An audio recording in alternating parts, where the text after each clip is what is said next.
Hello and welcome to WION Live, broadcast from London. I'm Ollie Barrett and these are the headlines.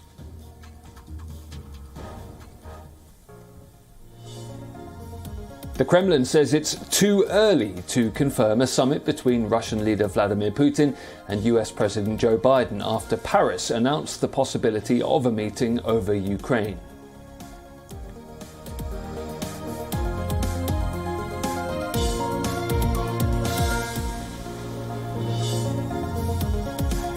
An explosion hits eastern Ukraine's Donetsk airport area, according to reports by pro-Kremlin media outlets. Separatists also claim another civilian's been killed in Donetsk after shelling from the Ukrainian side.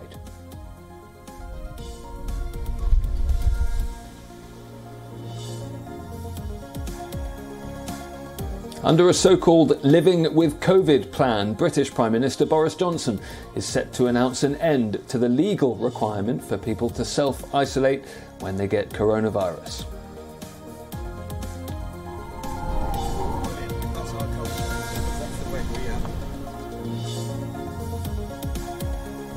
Nearly 2 years after Australia imposed some of the world's strictest COVID-19 travel rules, it fully reopens its borders to vaccinated tourists. Steadily falling over the past 3 weeks.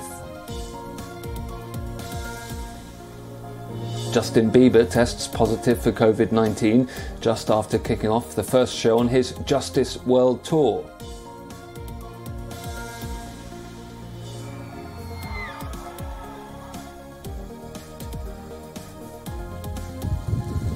And firefighters in Argentina struggle to put out a wildfire in the Corrientes region that's burned over 800,000 hectares, nearly 10% of the region's area.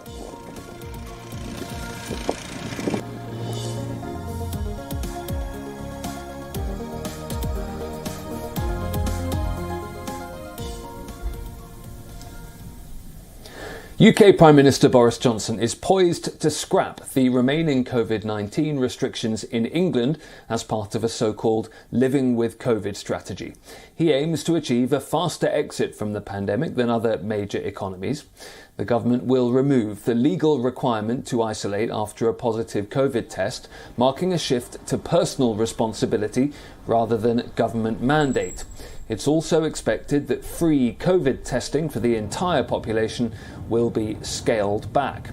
The Prime Minister insists he doesn't want people to throw caution to the wind, and the government will retain some of these surveillance systems and plans for contingency measures if a dangerous new COVID variant appeared.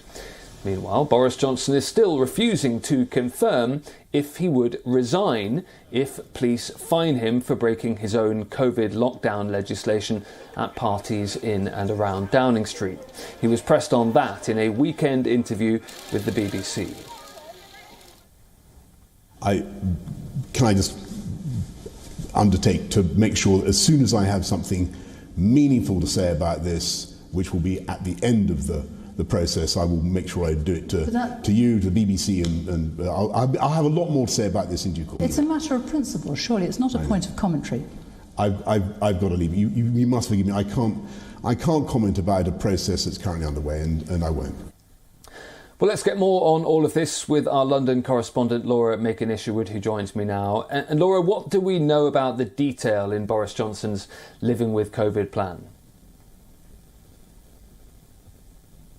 Well, we are expecting the Prime Minister to set out exactly what he's thinking of doing this afternoon in Parliament, telling MPs what his plans for moving forward and coming out of these COVID restrictions will really entail. But we know that the biggest headline, of course, is that decision, we think, to remove the legal requirement for people to self-isolate if they test positive for COVID-19. That, of course, is being pointed to by the government as a result of the successful UK COVID vaccination programme. That's what ministers are saying anyway, saying that, 91% of people have had at least one COVID-19 vaccine. 66% of people are now fully vaccinated with that third booster jab. And, of course, looking at the daily case rates rates and the death rates that have been relatively low by comparison to the number of positive tests that have been taken over the winter period.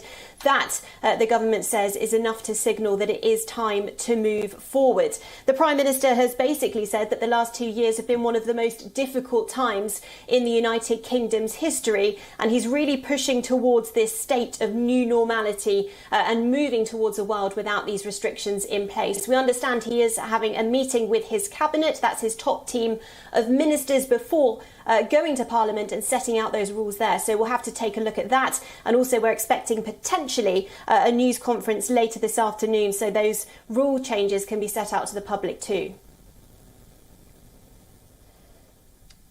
OK, and what are the opposition parties saying about Boris Johnson's strategy?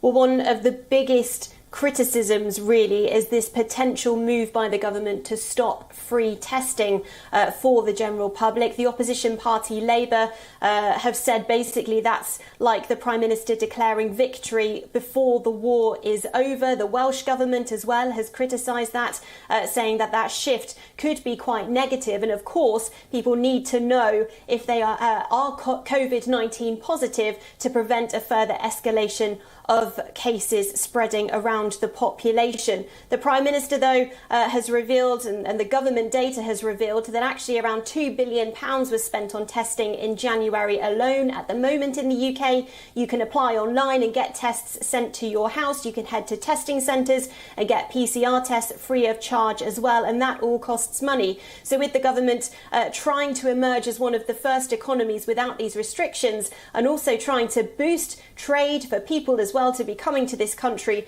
by removing travel restrictions, it's definitely a push by ministers to try to reduce costs on testing and, as I've said, boost that economy further. And finally, Laura, is the rollout of this plan that we're getting today linked at all to Boris Johnson's domestic travails with parties and so on? Well, there were plenty of people wondering if that was indeed the case before MPs broke for their recess over the last couple of weeks. Of course, we know that the Prime Minister is having those parties that took place inside Downing Street investigated by the Metropolitan Police. Now he's understood to have answered questions about what took place there, but he is still refusing to confirm whether he would resign if he was found to have broken any rules or indeed issued a fine by the Metropolitan Police. So critics, of course, wondering whether this is convenient timing. The government, though, say that it's the right thing to do to live with this new sense of normality as we depart from the COVID-19 pandemic here in the UK. OK, Laura, thank you. Australia is also hitting a major COVID milestone. After over 2 years, it's reopened its borders for international travellers. There were hugs and gifts of Vegemite at Australia's biggest airport on Monday as it buzzed with reunited family and friends. The country has welcomed back tourists now that the international borders are fully reopened. At Sydney Airport, American traveller Lauren Potter was one of the travellers overjoyed with the restrictions lifting. Yeah, as soon as I opened up the borders, I just knew I could finally come and see my family and attend my brother's wedding, like on March 4th. So that's what I'm really excited about, to have the whole family together again. After more than 2 years of closures, you can now visit Australia if you're fully vaccinated. More than 50 international flights were set to land in the country on Monday, including 27 touching down at Sydney, the largest city. Australian Trade and Tourism Minister Dan Tehan said the tourism industry is hopeful for a rebound in bookings after the $43 billion industry was hamstrung by closed borders. The hugs, the tears has just been wonderful. It's been a party out here at Sydney Airport. Everyone's celebrating. It's so great to have the international tourists back from right around the world. Australia shifted away from its fortress-style controls and relentless lockdowns at the end of last year and began living with the virus after reaching higher levels of vaccination. Australia's outbreak of the Omicron coronavirus variant appears to have passed its peak, with hospital admissions steadily falling over the past 3 weeks. Moving in a very different direction to the UK and Australia is Hong Kong. It is rushing to build new isolation facilities for thousands of COVID patients. The government's dynamic zero COVID policies had previously crushed the virus there, but now hospitals are overflowing, isolation facilities are filling up, and thousands of people are having to queue for hours outside testing venues. A 60-fold spike in daily COVID infections this month has prompted the government to modify its COVID eradication policies, but the authorities continue to aim to wipe out the virus rather than to live with it. Construction crews from mainland China have arrived in the city to build isolation facilities. The Kai Tech cruise terminal is being turned into a dedicated COVID facility with at least 1,000 beds to mitigate overburdened public hospitals. The conversion of public housing estates, rental of commercial hotels and indoor sports centres will also add an extra 20,000 treatment units for infected people. 人哋外國啊、歐洲都已經清，即係已經共存啦。根本就係你樣樣都可以去做嘅。咁只不過依家呢個 Omicron 都係唔係話會嚴重得咁緊要啊嘛？咁點解你唔去做呢樣嘢咧？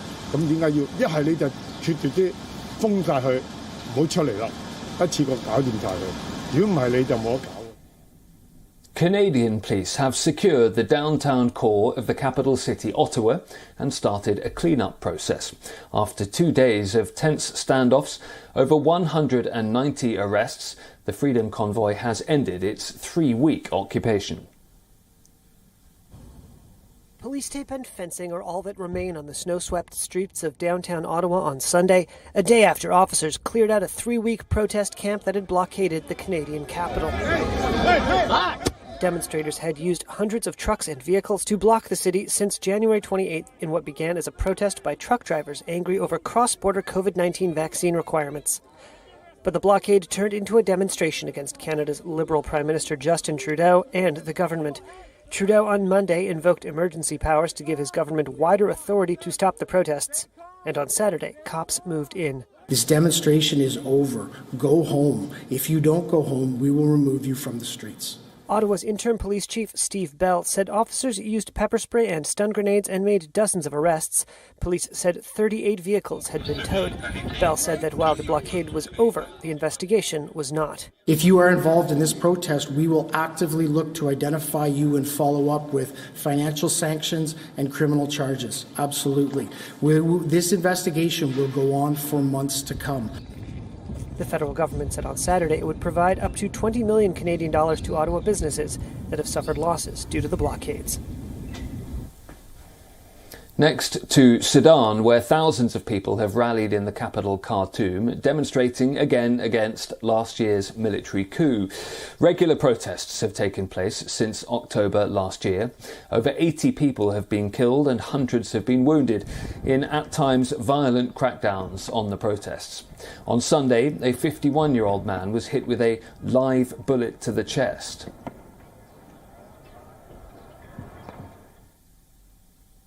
هم اللي بيقتلوا الحاجه هم اللي بيقتلونا لحد الان ميتين مننا 81 نفر هم ميتين منهم كم ما فرضوا المات فلسه المية احنا قاعدين فيها حاليا احنا شغالين في حرب على الاستنزاف بدينا من 25/10 اللي هو الانقلاب يعتبر الشهر الثالث لسه مستمرين ونفسنا طويل جدا في اننا نستمر تجاه النازل.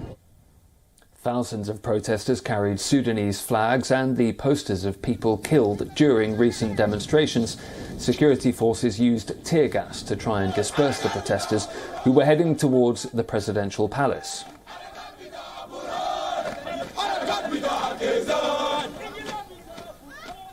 ونحن الليلة مستمرين في الشارع ونطالب بتسليم حكومة مدنية كاملة وبعد تسليم الحكومة المدنية نحن بنطالب بالقصاص للشهداء ونحن ما حنتنازل ولا حنرجع. United Nations human rights expert Adama Dieng is on a visit to Sudan. On his arrival, he held a meeting with UN Special Representative Volker Perthes in the capital. Adama Dieng is also set to meet senior Sudanese government officials, human rights defenders, heads of UN entities and diplomats as well during his visit. Security authorities in the capital have called on protesters to assemble in public squares to avoid clashes with forces. Sudan has repeatedly denied opening fire on protesters, but Human Rights Watch has quoted witnesses claiming that security forces have used both live ammunition and fired tear gas canisters directly at crowds. Sudan's coup upended the country's transition to democratic rule. The demonstrators are demanding the establishment of a fully civilian government to lead the transition. And our correspondent Coletta Wanjohi sent us this report from Addis Ababa. Well, I think what we are seeing in Sudan is a call for civilian power, and from the civilians themselves, we are seeing a lot of persistence. We are seeing a lot of consistency from the civilians, despite threats here and there from the military, who have a high hand right now. The civilians have vowed to keep protesting in one way or the other, demonstrating and ensuring that they get what they want, and that's what they want, which is a civilian government. Well, the United Nations has been talking about it, the African Union is talking about it, but at the end of the day, it is the civilians in Sudan who are leading the protests, and they know what they want. We've seen them getting what they want when they rallied against the former President Omar al-Bashir. They got that, and they are determined to get it this time. So it's persistence from the civilians to get what they want. To West Africa now, and at least 7 children have reportedly been killed and 5 others wounded in an army airstrike conducted by Nigeria in Niger. The incident took place in the village of Nachade in Maradi region, which is just a few kilometres from the Nigerian border. Maradi officials have launched an investigation to look into the killings of the 7 children. According to authorities, the victims were attending a ceremony when the strike hit them. The airstrike was supposed to target local bandits, but missed and hit the border village instead. The region has been marred with a wave of killings and kidnappings by armed bandits. In a bid to end this surge in violence, Niger and Nigeria have started conducting joint military operations against the armed gangs. In 2018, Niger had also reinforced military patrols along its border with Nigeria to prevent the incursions by these gangs.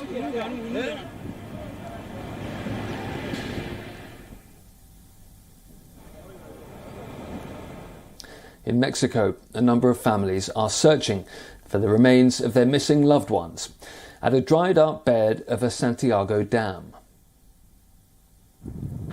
These are Mexican families. They're digging into the cracked earth, hunting for clues to their missing loved ones. Clues that could reveal their final resting place. The dam in Mexico's Nuevo Leon is the point of search. We have come for search. It's a more thorough search to see everything we can. Clothing found, all of that. There could be key findings. We can't dismiss anything that is found.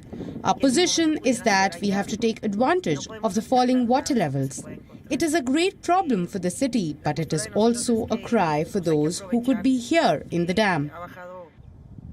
Mexico's northern state of Nuevo Leon sits across the U.S. state of Texas. It's infamous for cartel activity and organized crime. That's why relatives fear their loved ones may have been dumped in the dam at a time when it was filled with water. But now there's a drought in Nuevo Leon. That's why relatives and local authorities are searching previously inaccessible areas. Maria de Lourdes Huerta is looking for her son. He went missing in 2010. What we are thinking is that if it goes on, then to continue on here. It's a question of water level allowing us to stay and continue on. Even if it's just a weekend, something will come out of it. I'm certain that we will find something. Many Mexican relatives spend years searching in vain for their loved ones. More than 95,000 people in Mexico are registered as disappeared. The figure was released by the United Nations in 2021.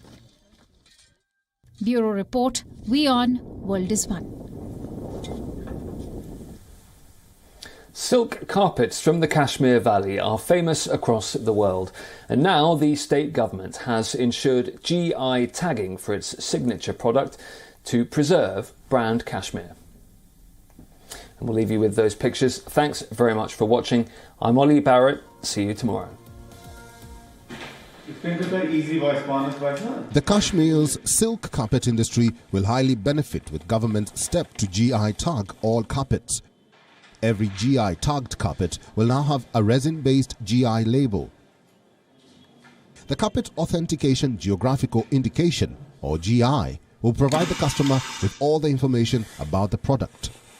The tag will have a QR code which can be scanned to retrieve the details, including information like who made the carpet, where was it made, if it is handmade, how many knots per inch does it have, the manufacturer's name, the colors used, pile height, as well as the photograph of the carpet.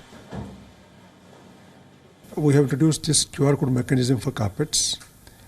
With the help of this mechanism, it's first of its kind in the country. And with this mechanism, with the help of a smartphone, you can have the details of the company, details of the carpet before purchasing it. If at all he fails to scan this, then we have also given another option. Label has an alphanumerical code. If you put that alphanumerical code on a particular website of GI label, you can again get the details, same details. The government has been working on the process for years.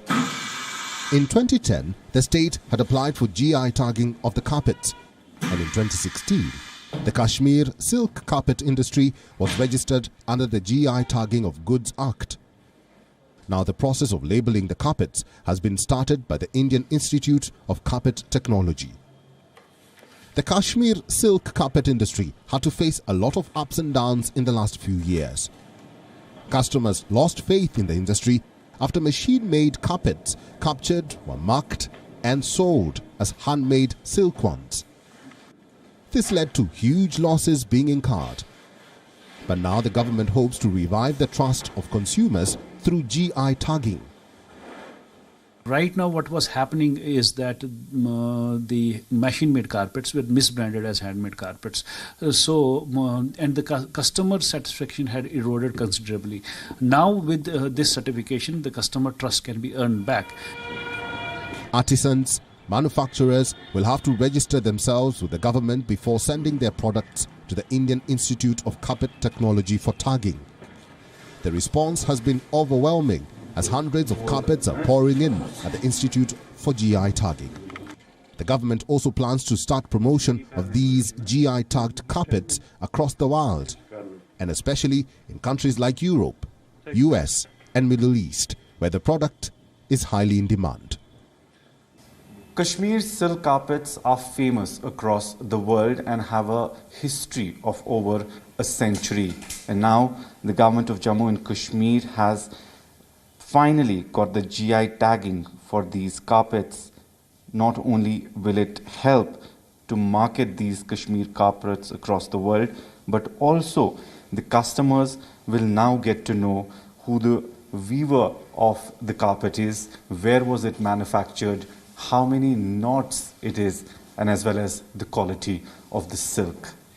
With video journalist Feroz, Idris Lone for WION World is One.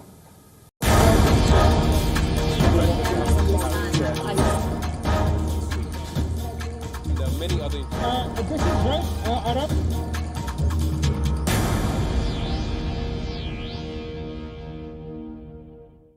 Palki Sharma.